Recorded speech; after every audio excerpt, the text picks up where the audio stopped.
Hello and welcome back to Simply Biology. In today's video, we're going to be looking at stem cells.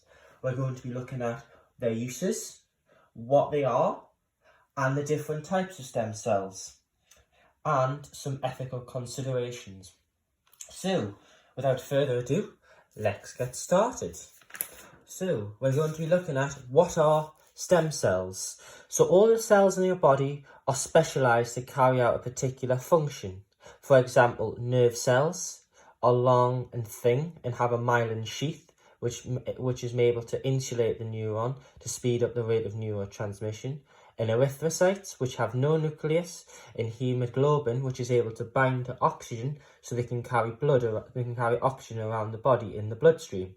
So these cells are all specialised. In this process of specialisation is known as differentiation. So when cells differentiate, they specialise into these types of cells. However, embryonic stem cells are non-specialised, so therefore they can change or differentiate into any type of cell. So this is what stem cells are. Stem cells are just undifferentiated or unspecialised cells. And embryonic stem cells are found in early embryos. So when a cell differentiates, it specialises to perform a particular function. And remember, a group of cells that perform a particular function are known as a tissue. So these embryonic stem cells are just undifferentiated cells. They haven't yet specialised. So we're now going to look at the types of stem cell. So we need to know about 3 different types of stem cell, including totipotent, pluripotent, and multipotent. So, totipotent. So these can differentiate, or this means specialise, into any type of cell, including an entire organism, and they can also specialise into extracellular membranes, such as the amnion and the chorion. So it's important to note here that these can differentiate into a whole organism. However, pluripotent are able to differentiate into any type of cell, but they cannot form a whole organism. So that's the difference. Both of these, both totipotent and pluripotent, can differentiate into any type of cell, but totipotent are able to differentiate into a whole organism, whereas pluripotent cannot differentiate and cannot form a whole organism, and they are usually found in the embryos after between 50 and 100 cell divisions. So finally, move on to multipotent. Now multipotent are able to differentiate into limited range of cells. So we know in adult bone marrow you usually find multipotent cells which are able to differentiate and produce your white blood cells and your red blood cells. And these are in the bone marrow of adults. So finally, we have the uses of stem cells. So our first use is used to studying the development of disease in vitro.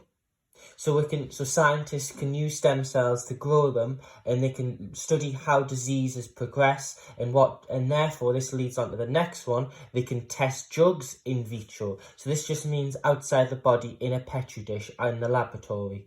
So by testing drugs, they can study the development of diseases. So these two can go hand in hand.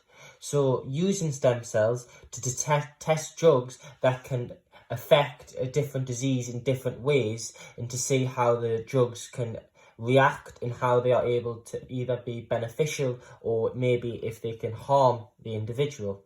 So we've also got the cell replacement therapies. So when cells die or become damaged, you can, for example, you can use stem cells to differentiate in what's known as the beta cells in the pancreas to treat type 2 diabetes.